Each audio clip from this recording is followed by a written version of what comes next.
Hello दोस्तों। आज के वीडियो में हम बात करने वाले क्लास 10th की मैथ पे, जिसमें आज हम बात करेंगे जो भी प्रीवियस ईयर के अंदर क्वेश्चन पूछे गए हैं उन क्वेश्चन को कैसे सॉल्व किया जाएगा।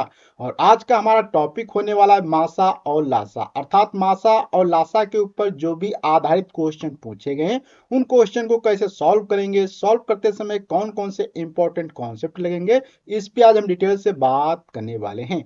तो बिना देरी किए करते हैं आज का वीडियो स्टार्ट। तो यहाँ पे आप एक सबसे पहला क्वेश्चन देख सकते हैं जिसमें दिया गया है, यदि p और q दो धनात्मक पूर्णांक इस प्रकार हैं कि p बराबर a इंटू बी स्क्वायर दिया गया है और q बराबर a क्यूब इंटू बी दिया गया है, जबकि a और b आभाज्य संख्या है, तब आपको बताना होगा एलसीएम अर्थात लासा p और q का। यहाँ पे चार ऑप्शन भी दिए गए हैं। ऑप्शन ए दिया गया ए बी, ऑप्शन बी दिया गया A square B square, option C दिया गया है ए क्यूब बी स्क्वायर और ऑप्शन डी दिया गया है ए क्यूब बी क्यूब। तो यहाँ पे आपको बताना होगा इन चार ऑप्शन में से कौन सा करेक्ट ऑप्शन होगा।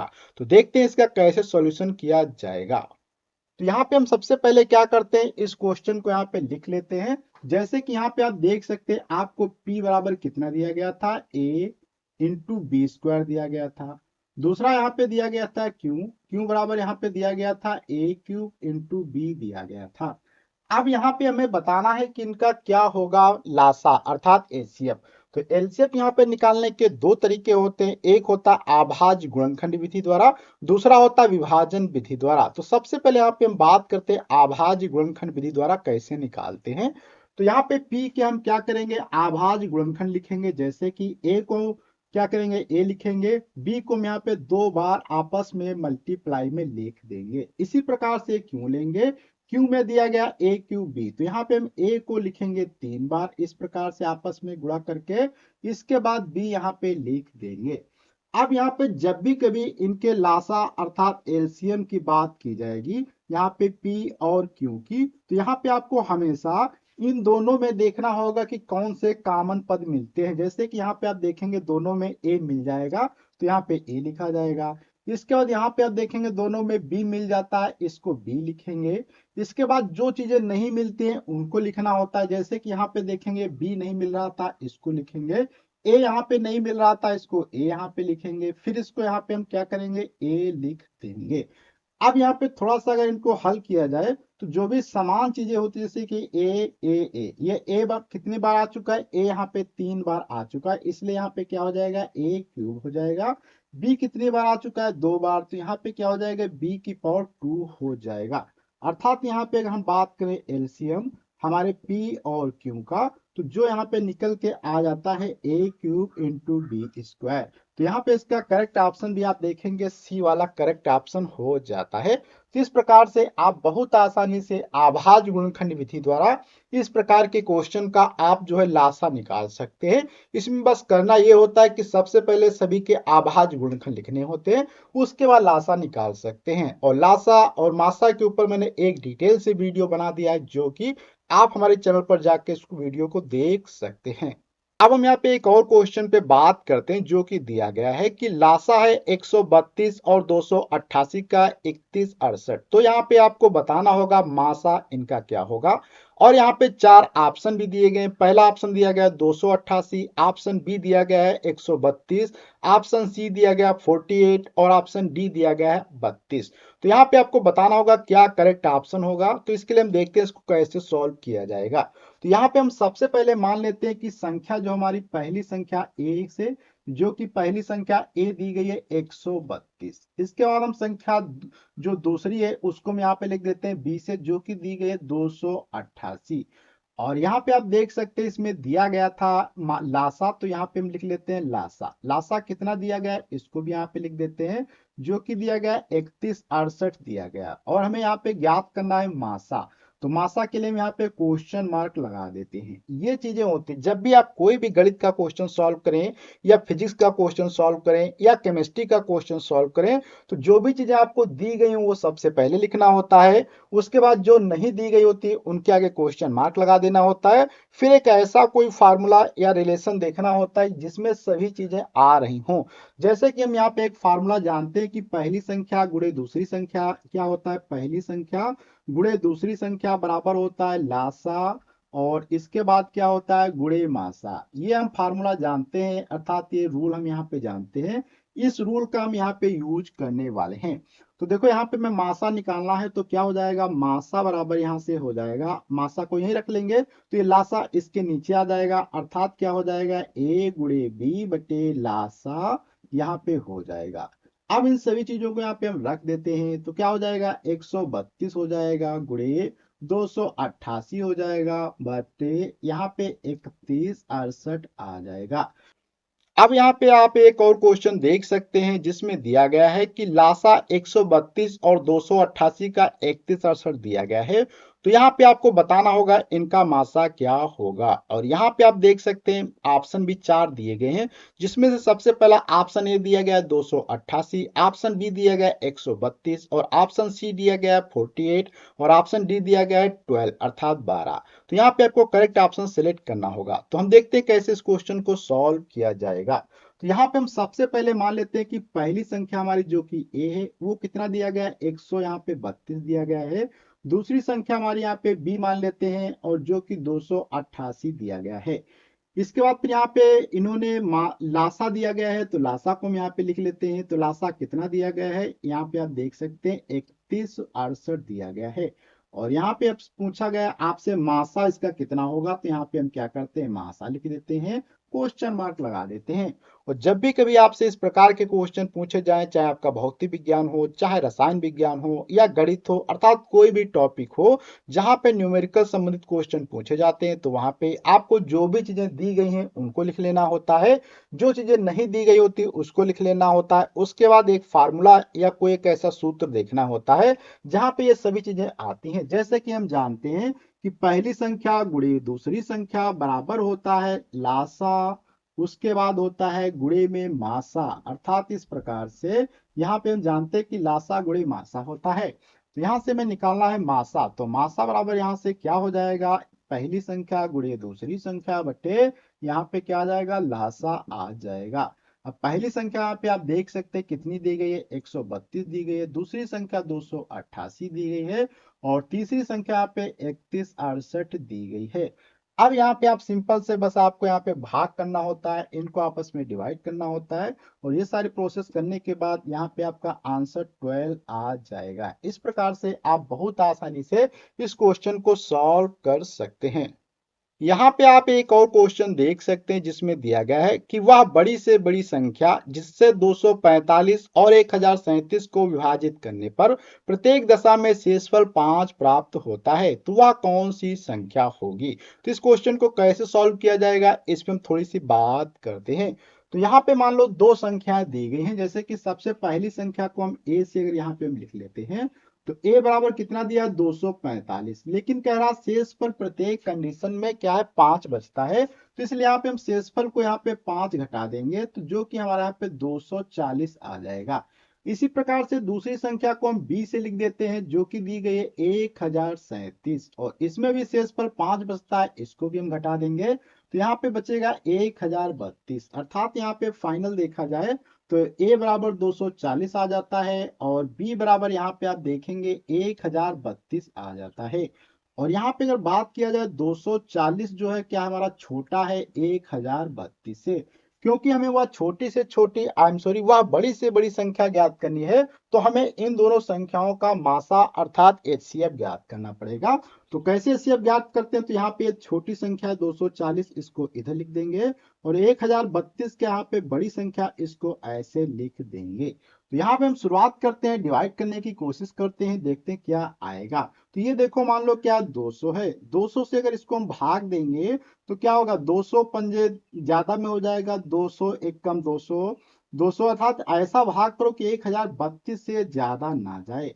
तो यहाँ पे आप चाहें तो 24 वाले को पहले इतने में कर सकते हैं या पूरे में कर सकते हैं। तो हम क्या करते हैं यहाँ पे मान लेते हैं कि ये 25 और 250 है, तो इसको हम क्या करेंगे 4 बार में मल्टीप्लाई करेंगे। देखो 4 जीरो 0, 4 चुको 16, 4 दूनी 8, 1 9 हो जाएगा, इतना आ जाएगा।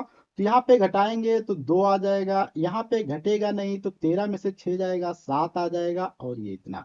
अब यहाँ पे ऐसे आ जाएगा 240, यहाँ पे 240 आता है तो 72 को होता 7 या 21 अगर किया जाए तो क्या हो जाएगा सात तिया तो यहाँ पे 3 दूनी 6 हो जाएगा और 7 तिया 21 यहाँ पे आ जाएगा। तो ये इतना बचेगा 216। इसमें से घटाएंगे तो 6 अर्थात 10 में से 6 जाएगा, यहाँ पे 4 बचेगा, 3 में से 1 जाएगा, 2 बच जाएगा, 24 आ जाएगा। इसके बाद यहाँ पे हम 72 को इधर लिख देते हैं। अब यहाँ पे देखो क्या आ जाएगा, 24 को करेंगे तो 24 तिया 24 को घटाएंगे तो यहाँ पे हल करेंगे अर्थात इसको, तो 24 को भाग देंगे, 24 24 24 होता है, 24 तिया कितना हो जाएगा, 72। 24 तिया यहाँ से हमारा क्या निकल के आ जाता है, 72 निकल के आ जाता है, अर्थात यहाँ पे शेषफल 0 आ जाता है। और जब यहाँ पे शेषफल 0 बचता है तो लास्ट में ये जो पद यहाँ पे बचता है आप देख सकते हैं, ये वाला लास्ट का पद, यही हमारा क्या होता है, मासा कहलाता है। अर्थात यहाँ पे क्या है, 24 मासा आ जाएगा। तो कहने का मतलब यहाँ पे अगर हम लिखने की कोशिश करें, मासा क्या हो जाएगा, यहाँ पे आपका 240 का और 1032 का, तो वो निकल के आपका आ जाता है 24। तो इस प्रकार से आप इस क्वेश्चन को बहुत आसानी से सॉल्व कर सकते हैं। यहाँ पे आप एक और क्वेश्चन देख सकते हैं जिसमें दिया गया है 15, 18 और 24 का लासा आपको ज्ञात करना है। अर्थात यहाँ पे 3 प्रकार की संख्याएं दी गई हैं जिनका यहाँ पे लासा ज्ञात करना है। तो यहाँ पे ज्ञात करने के 2 तरीके होते हैं। तो यहाँ पे इन्होंने कोई तरीका नहीं बताया है कि आप विभाजन विधि से ज्ञात करेंगे या गुणनखंड विधि से। तो यहाँ पे हम क्या करते हैं, दोनों मेथड से आपको सिखाएंगे कैसे इनका जो है लासा ज्ञात किया जाएगा। तो सबसे पहले यहाँ पे हम बात करते हैं मेथड 1 जो कि हमारा गुणनखंड विधि होता है, जिसमें तो सबसे पहली संख्या यहाँ पे आप देखेंगे 15 दिया गया है। तो 15 के यहाँ पे हम गुणनखंड की बात करें तो यहाँ पे आप देखेंगे इसके 3 और 5 दो यहाँ पे अभाज्य गुणनखंड प्राप्त हो जाते हैं। इसी प्रकार से यहाँ पे हम 18 की अगर बात करें तो 18 पे यहाँ पे 3 और यहाँ पे फिर 3 आएगा, फिर यहाँ पे 2 आ जाते हैं। इसके बाद यहाँ पे अगर हम 24 की बात करें तो यहाँ पे 24 में 2 आ जाएगा, 2 आ जाएगा, 2 आ जाएगा और यहाँ पे 3 आ जाता है। कहने का मतलब 2 दूनी 4 दूनी 8 तिया 24, 3 तिया 9 दूनी 18, तिपच 15 ये आ जाते हैं। अब यहाँ पे जब इसके लासा की बात की जाती है तो लासा ऐसे लिखने का एक तरीका होता है, यहाँ पे 15 लिखेंगे, फिर यहाँ पे 18 लिखेंगे, फिर यहाँ पे 24 लिखेंगे। इसके बाद यहाँ पे शुरुआत करते हैं, जो तीनों में कॉमन मिल जाए उसको पहले निकालना होता है। जैसे कि यहाँ पे ये देखो, यहाँ पे ये देखो, ये तीनों में कॉमन मिलता है, इसको पहले हम यहाँ पे निकाल देंगे। इसके बाद फिर आपको देखना है कि क्या और कुछ कॉमन मिलता है तीनों में, तो यहाँ पे नहीं मिलता है। अब यहाँ पे आपको क्या करना होता है, फिर इन दोनों में देखना है कोई क्या कॉमन मिल जाएगा। तो जैसे यहाँ पे देखा जाए तो ये वाला देखो 2 जो है इन दोनों में क्या है, कॉमन मिल जाता है, इसलिए इसको 2 को भी यहाँ पे उतार लेंगे। इसके बाद अब जो जितनी चीजें नहीं मिलती उनको उतारेंगे। जैसे कि यहाँ पे आप देखेंगे ये 5 नहीं मिल रहा था, ये 3 नहीं मिल रहा था। इसी प्रकार से नीचे देखेंगे आपको ये 2 नहीं मिल रहे थे, इनको भी उतार लेंगे। अब यहाँ पे सभी को थोड़ा सा व्यवस्थित करेंगे या आपस में मल्टीप्लाई कर देंगे तो क्या होगा। अगर हम पहले क्या करते हैं, 2 की घात 3 लिख लेते हैं, 3 की घात 2 लिख लेते हैं और 5 लिख देते हैं। और आप चाहे तो 2 दूनी 4 दूनी 8 यहाँ पे हो जाएगा, 3 तिया 9 हो जाएगा और 5 हो जाएगा। यहाँ पे हल करेंगे, 8 पंच 40 हो जाएगा और 40 गुणे 9 हो जाएगा और 9 चौक 36 हो जाएगा, अर्थात यहाँ पे 360 आंसर आ जाता है। तो ये तो हमारी सबसे पहली मेथड थी। दूसरी मेथड पे हम आते हैं जहां पे हम क्या करते हैं, जो है विभाजन विधि का यूज करते हैं। उसमें क्या करना होता है, आपको ये तीनों संख्याएं लिखनी होती है, 15 लिखेंगे, 18 लिखेंगे और 24 लिखेंगे। यहाँ पे ये इस प्रकार से लिखना होता है। अब यहाँ पे आपको सबसे छोटी संख्या से भाग दो, जो किसी में लग जाए या सब में लग जाए। तो हम क्या करते हैं, 2 को सिलेक्ट करते हैं, 2 से जब भाग देंगे तो यहाँ पे आपको देखो 15 में नहीं लगेगा, 15 को ऐसे उतार लेना होता है, इसमें लग जाएगा और इसमें भी लग जाएगा। फिर से यहाँ पे हम 2 से भाग देंगे तो यहाँ पे देखो 15 में नहीं लगेगा, इसको छोड़ देंगे, 9 में भी नहीं लगेगा, इसको छोड़ देंगे, यहाँ पे 6 में लग जाएगा अर्थात 12 में। 2 से भाग देंगे, 15 में नहीं लगेगा, छोड़ देंगे, 9 में नहीं लगेगा, छोड़ देंगे, इसमें लग जाएगा, 3 आ जाएगा। अब यहाँ पे 2 के बाद 3 से बात करते हैं तो देखो तिपच क्या होगा, 15 हो जाएगा, 3 तिया 9 हो जाएगा, 1 एकम 1 हो जाएगा। फिर से यहाँ पे 3 से भाग दिया जाएगा तो यहाँ पे 5 आ जाएगा और यहाँ पे 1 आ जाएगा, यहाँ पे 1 आ जाएगा। फिर से यहाँ पे एक बार भाग देंगे 5 से तो यहाँ पे 1 हो जाएगा, यहाँ पे 1 हो जाएगा, यहाँ पे 1। जब सब कहीं 1 1 आ जाए तो उसके बाद भाग देना बंद कर देते हैं।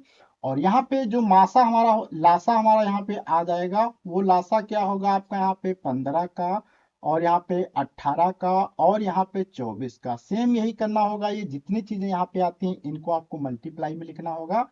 तो यहाँ पे देखो मल्टीप्लाई में हम यहाँ पे लिख देते हैं 2 गुणे 2 क्योंकि यहाँ पे देखेंगे 3 बार आया था, और 3 जो यहाँ पे 2 बार आया है, और 5 यहाँ पे आपका 1 बार आया है। तो यहाँ पर भी सेम मल्टीप्लाई करेंगे तो आपका भी आंसर 360 आ जाता है। तो इस प्रकार से आप चाहें तो यहाँ पे जो है गुणनखंड विधि का यूज कर सकते हैं, या आप चाहें तो भाग विधि का भी यूज कर सकते हैं। अब यहाँ पे हम एक और क्वेश्चन पे बात करते हैं जो कि दिया गया है। एचसीएफ आपको ज्ञात दिया गया है 252 और 594 का 18। तो यहाँ से आपसे पूछा गया है कि एलसीएम आपको बताना होगा 252 और 594 का क्या होगा। तो देखते हैं इस क्वेश्चन को कैसे सॉल्व किया जाएगा। तो सबसे पहले यहाँ पे जो दो संख्याएं दी गई हैं उन्हें हम लिख लेते हैं। तो मान लो यहाँ पे सबसे पहली संख्या हमारी ए दी गई है, इसको हम यहाँ पे लिख देते हैं 252। इसके बाद दूसरी संख्या हमारे पास दी गई जिसको हम बी से लिख लेते हैं 594। इसके बाद फिर यहाँ पे दिया गया है यहाँ पे एच सी एफ, तो एच सी एफ दिया गया है, इसको भी लिख देंगे जो कि दिया गया है 18। तो यहाँ पे हमें एलसीएम ज्ञात करना है अर्थात लासा, जो कि क्वेश्चन मार्क लगा देते हैं। अब यहाँ पे हम देखते हैं इनके बीच में ऐसा कौन सा रिलेशन है जो तीनों में आ जाता है। तो यहाँ पे रिलेशंस की अगर हम बात करें तो यहाँ पे आपको देखने को मिलेगा कि पहली संख्या गुणे दूसरी संख्या बराबर क्या होता है, लासा, और यहाँ पे क्या होता है, गुणे मासा। ये जो होता है तीनों में गुणनफल होता है, अर्थात चारों चीजें आपस में इस प्रकार से संबंधित होती हैं। तो यहाँ से हमें निकालना है एलसीएम अर्थात यहाँ पे लासा। तो लासा बराबर यहाँ पे क्या हो जाएगा, आप देख सकते हैं। पहली संख्या लिखेंगे, उसके बाद दूसरी संख्या लिखेंगे, डिवाइड में हम यहाँ पे क्या लिख देंगे, मासा लिख देंगे, जो कि क्योंकि यहाँ पे मासा दिया गया है इसलिए इसको मासा लिख देते हैं। आप चाहे एचसीएफ भी लिख सकते हैं। अब यहाँ पे देखो लिखेंगे तो पहली संख्या कितनी दी थी, 252 गुणे 594 बटे यहाँ पे 18 दिया गया है। अब यहाँ पे आपको क्या करना होगा, डिवाइड करना होगा। तो देखो 2 से इसमें करेंगे 9 आ जाएगा, और यहाँ पे 200 करेंगे तो 12 दूनी 24 हो जाएगा, और 6 दूनी 12। यहाँ पे फिर से अब ये 3 से जाएगा तो यहाँ पे देखो 3 से भाग देंगे तो 3 तिया 9 हो जाएगा, 3 चौको 12, 3 दूनी 6 हो जाएगा। और यहाँ पे अब ये 3 से भाग लगेगा, इसमें देखते हैं 3 एकम 3 हो जाएगा, और 3 चौको 12, 3 चौको 12। तो यहाँ से आपका निकल के आ जाएगा 14 गुणे 594। और इनको जब आप हल कर लेंगे तो यहाँ पे आपका फाइनल रिजल्ट जो निकल के आएगा 83 यहाँ पे निकल के आ जाएगा। अर्थात यहाँ पे अगर हम बात कर लें लासा की, तो यहाँ पे आप देखेंगे लासा जो हमारा निकल के आता है 252 कामा 594 का, वो यहाँ पे निकल के आता है 3116। ये यहाँ से निकल आता है, जो कि आप बहुत आसानी से इसको निकाल सकते हैं। यहाँ पे आप एक और क्वेश्चन देख सकते हैं जिसमें दिया गया है संख्या 6, 72 और 120 का आभाज्य गुणनखंड विधि द्वारा आपको बताना होगा कि इनका क्या लासा होगा और क्या मासा होगा। तो आप बहुत आसानी से निकाल सकते हैं। तो देखते हैं कैसे निकाला जाएगा। तो यहाँ पे हम क्या करते हैं, सबसे पहले इन सभी संख्याओं के आभाज्य गुणनखंड लिखेंगे। जैसे कि यहाँ पे 6 दिया गया है, और 6 के आभाज्य गुणनखंड क्या होते हैं, 2 गुणे 3 होते हैं। इसी प्रकार से फिर यहाँ पे आपका 72 दिया गया है, 72 के आभाज्य गुणनखंड की अगर हम बात करें तो यहाँ पे 2 आ जाएगा, 2 आ जाएगा, 2 आ जाएगा। इसके बाद 3 आ जाएगा, 3 आ जाएगा, अर्थात 2 दूनी 4 दूनी 8 तिया 24 तिया 72 हो जाता है। इसके बाद फिर यहाँ पे 120 आ जाएगा। 120 में क्या होगा, 2 की पावर 3 अर्थात तो 2 को हम 2 बार 3 बार गुणे लिख लेंगे इस प्रकार से। इसके बाद फिर यहाँ पे 3 रहेगा, फिर यहाँ पे 5 रहेगा, अर्थात 2 दूनी 4 दूनी 8 24 पंजे 120 हो जाता है। अब यहाँ पे देखो हमें क्या ज्ञात करना है, एचसीएफ। एचसीएफ अर्थात यहाँ पे हमें ज्ञात करना है मासा। तो मासा कैसे निकालते हैं, सिंपल तरीका होता है 172 लिखेंगे और 120 लिखेंगे। मासा का मतलब होता है कि जो तीनों में मिल जाए वही मासा होगा, उसके अलावा कुछ भी नहीं होगा। अर्थात उभयनिष्ठ आभाज्य गुणनखंड जो सबसे छोटे होते हैं उन्हें हम क्या कहते हैं, मासा कहते हैं। तो देखो यहाँ पे अगर देखा जाए तो इन तीनों में क्या मिल रहा है, अभी आपको 2 मिल रहा है, तो यहाँ पे क्या आ जाएगा, 2 आ जाएगा।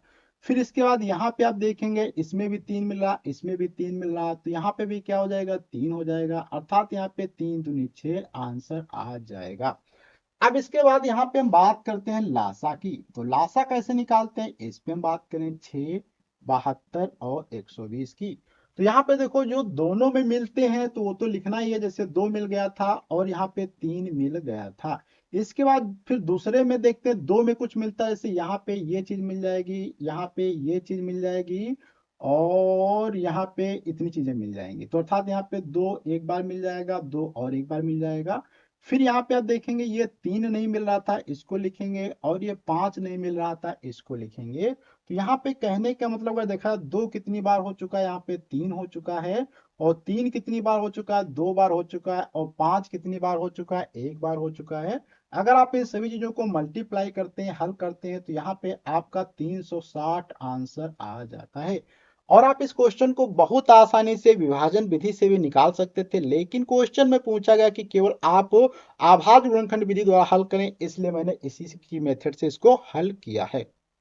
यहाँ पे आप एक और क्वेश्चन देख सकते हैं जिसमें दिया गया है संख्याओं 26 और 91 का आपको ज्ञात करना है आभाज्य गुणनखंड विधि द्वारा लासा और मासा। ये क्वेश्चन आप सभी लोगों के लिए होमवर्क में रहेगा। आपको ये होमवर्क में सॉल्व करना है और इसका करेक्ट आंसर बताना है। तो अगले वीडियो मिलेंगे कुछ नए कॉन्सेप्ट के साथ में। जब तक के लिए धन्यवाद।